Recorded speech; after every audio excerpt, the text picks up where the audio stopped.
ये है 39वां श्लोक। और शब्दार्थ पे चलते हैं एक बार पुनः। बुद्धया युक्तो यया पार्थ कर्म बंधम प्रहास्यसि। जिस समबुद्धि से युक्त होने के उपरांत तू कर्म बंधन का त्याग कर देगा। अब ये कर्म बंधन, जब हम बंधन की बात करते हैं तो वही है जो आपको बांध के रखे हुआ है, और कर्म का बंधन सबसे स्ट्रांग होता है। इसलिए वो बोल रहे हैं कि अब मैं तुझे इसको दूसरे ढंग से समझाऊंगा ताकि तू जो कर्म बंधन है उससे मुक्त हो जाए, उसका त्याग कर दे। और फिर जब वो अगले श्लोक में जाते हैं, श्लोक नंबर 40 पे, तो उसमें वो इसी को आगे बढ़ाते हैं। अब जब वो कह रहे हैं कि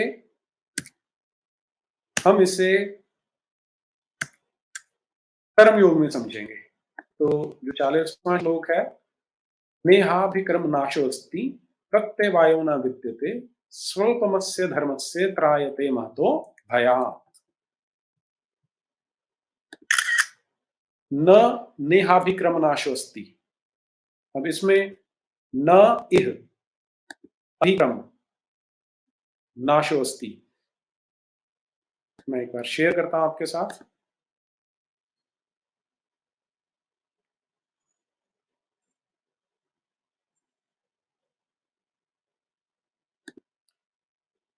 मनुष्य, इह का अर्थ है इस लोक में, मनुष्य लोक में।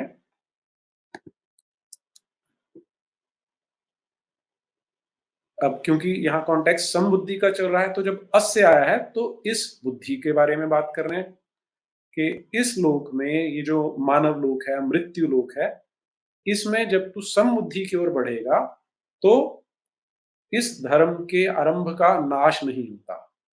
अभिक्रम नाशक, कि तूने एक बार इसको आरंभ कर दिया तो इसका नाश नहीं होने वाला।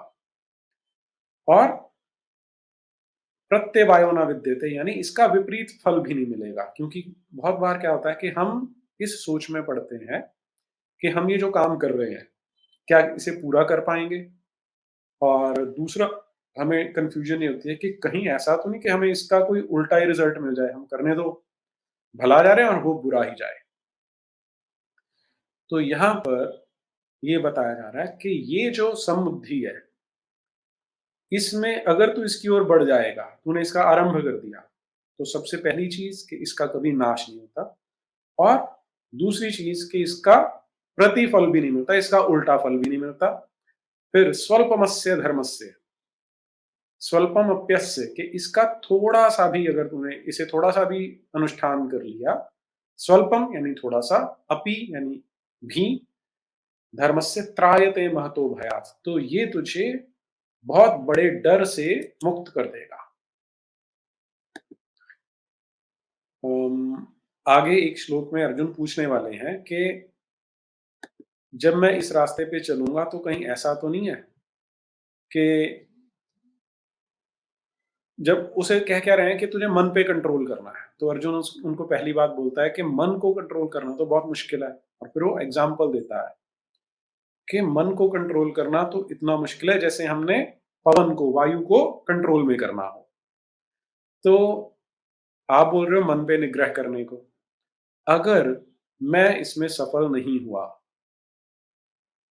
तो, अब मैं चल तो पड़ा एक मार्ग की ओर, कर्मयोग की ओर चल पड़ता हूं आपके कहे से।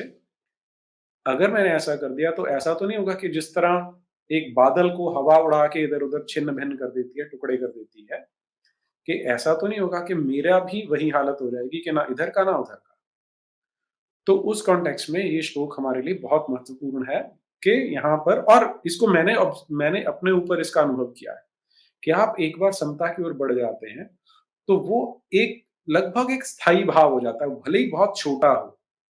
कि यदि आप सब लोग तो मोक्ष की ओर नहीं जाना चाहते, लेकिन यदि आप उस मार्ग की ओर जाना भी चाहते हैं तो थोड़ा-सा भी आप उस रास्ते पे चल पड़े हैं ना, तो उसका कभी, वो कभी उसका विनाश नहीं होगा। वो आपके, अगर आप इसको कर्माशय मान लें तो उसके अंदर वो जुड़ा रहेगा। और यही इसमें सबसे इम्पोर्टेंट एस्पेक्ट आ जाता है कि प्रत्यवायो न विद्यते, और त्रायते महतो भयात, कि आपको बहुत बड़े डर से छुटकारा दिला देता है। अब सबसे बड़ा डर क्या होता है? आप देखें कि डर एक बिल्कुल मेंटल स्टेट है। 1400 साल पुराना एक अंधविश्वास है कि अगर तुमने ये नहीं किया, तो तुम हुजूर को क्या मुँह दिखाओगे? वो हुजूर बेशक गल सड़ चुका हो, लेकिन अंधविश्वास ये है कि उसको मुँह दिखाना है ना तुमने। तो इसलिए ये जो दूसरे वाले हैं, इनको तुम मारो, काटो, अपने को बॉम्ब से उड़ाओ। तो उनको डर क्या है? सबसे बड़ा डर उनका क्या है कि हम मरेंगे, तो कोई हमारा पकौड़ा तलने वाला वहाँ बैठा होगा, कोई हमें काँटों की तारों में लपेटने वाला बैठा होगा, कोई हमारी चमड़ी को जलाएगा, जलेगा, फिर जलाएगा, फिर जलाएगा। तो इस तरह का भय दिया जाता है। तो यहाँ देखो कितना सिंपल सॉल्यूशन है कि समबुद्धि में आ जाओ, समता में आ जाओ, तो तुम बड़े से बड़े डर से छूट जाते हो। क्योंकि तुम्हें समझ में आ जाएगा कि सब कितना, हाँ, कितना असार जैसा है। इसमें कोई सार है ही नहीं, इसका कोई तत्व नहीं एग्ज़िस्ट करता। और एक बार आप इस समता की स्थिति में ज़रा-सा भी आ जाते हैं, तो फिर इसका पहली चीज़ प्रतिफल नहीं होने वाला, और दूसरी चीज़ कि ये आपको उस महान भय से मुक्ति दिला देता है। फिर इसके बाद जो 41वां श्लोक है, उसकी ओर अग्रसर होते हैं हम।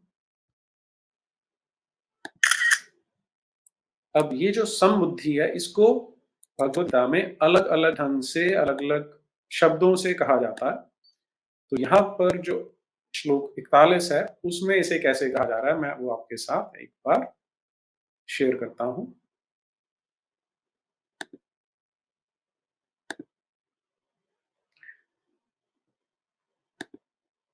इसे यहाँ पर व्यवसायत्मिका बुद्धि कहा जाता है। तो अब व्यवसायत्मिका बुद्धि क्या है? ये श्लोक है आपके सामने। व्यवसायत्मिका बुद्धि एके कुरु बुद्धिरेके कुरु नंदन, बहुशाखा ह्यंताश्च बुद्धयो अव्यवसायिनाम। तो इसमें सबसे पहली बात आ जाती है, पहले तो इसका अगर हम शब्दार्थ समझ लें कि यहाँ पर अब अर्जुन को कुरुनंदन कह के संबोधित कर रहे हैं, क्योंकि वो कुरु वंश का था। कि जो समबुद्धि होती है, वो एक ही होती है। व्यवसायत्मिका यानी एक आपने एक बार डिटर्मिनेशन कर ली, एक डिसीजन ले लिया, एक निश्चय हो गया आपका, तो वो बुद्धि एक होती है। और अव्यवसायी नाम का अर्थ हुआ कि जिनका, ये उसका अब विपरीत अर्थक शब्द आ गया कि जिनकी एक बुद्धि नहीं होती, उनकी फिर अनंत बुद्धियां, ह्यानंतश्च, और उनकी बुद्धियां अनंत शाखाओं वाली होती हैं, बहुशाखा, बहुशाखा ह्यानंताश्च बुद्धियो अव्यवसायी नाम। तो आपने एक तो डिसाइड कर लिया कि ये मेरा कर्म है, मैंने इसको पूरा करना है। अगर अर्जुन के कॉन्टेक्स्ट में देखोगे, तो अभी उसका दायित्व क्या है, क्योंकि वो वॉरियर है, तो उसका काम है युद्ध करने का। तो उसकी व्यवसायत्मिका बुद्धि एक ही होती है कुरुनंदन। अगर ऐसा नहीं है, तो फिर उसके बाद उसकी बहुत सारी शाखाएं निकलनी शुरू हो जाएंगी। आप अपने जीवन में भी ऐसा इसको अप्लाई कर सकते हैं कि अगर तो आपका एक टारगेट है, आप उसकी दिशा में चल रहे हैं, तब तो अब यहाँ पे टारगेट क्या है, वो इंपॉर्टेंट हो जाएगा कि हम इसको जब सेक्युलराइज करने की कोशिश करते हैं, तो हम क्या बोलते हैं, समबुद्धि को छोड़ के हम कई लोग आजकल मैनेजमेंट गुरु हैं जो बोलते हैं गीता इन मैनेजमेंट, या मैनेजमेंट इन गीता की बात करते हैं। तो वो इसको कुछ अलग ढंग से यूटिलाइज करने की कोशिश करते हैं कि भाई तुम अपनी एनर्जी को फोकस कर लो, चैनलाइज करो, एक डायरेक्शन में ले जाओ। तो जिस तरह सूर्य की किरणें फोकस होकर आग जला देती हैं, ऐसे ही तुम रिजल्ट ओरिएंटेड हो जाओगे। लेकिन अगर तुम स्ट्रॉन्ग डिटर्मिनेशन वाले नहीं हो, तो तुम इधर उधर बिखर जाओगे, तुम्हारी एनर्जी बिखर जाएगी, जिसके कारण तुम अचीवर नहीं बनोगे। ये अलग अलग स्टाइल से बोला था, अगर तुम ऐसा नहीं करोगे तो ऐसा हो जाएगा, अगर तुम ऐसा करोगे तो ऐसा हो जाएगा, वो बड़े फास्ट टेम्पो में बोला जाता है।